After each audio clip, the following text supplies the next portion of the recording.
Sopas kayo dyan! Ngayong araw pala ay magluluto kami ng sopas para sa mga kabarangay namin nag-evacuate dahil sa bagyong Pipito at gustong matikman ang aming inihandang sopas, kaya't samahan nyo kami.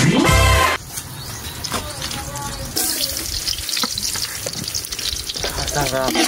Insan. Walag ko na ha? Walag sa no?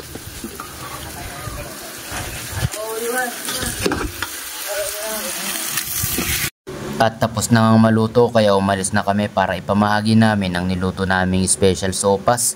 Ang sarap nga sa pakiramdam kapag nakakatulong ka kahit sa ganitong paraan.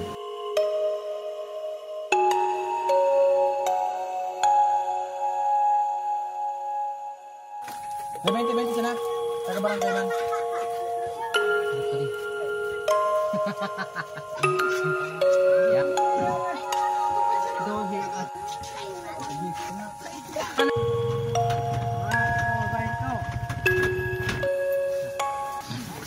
Asa bas ka pa tayo? Idalong. Sinusog ko na. Eh, si Tedel. Doon ako lang. Doon ako lang. Doon ako lang. Doon ako lang.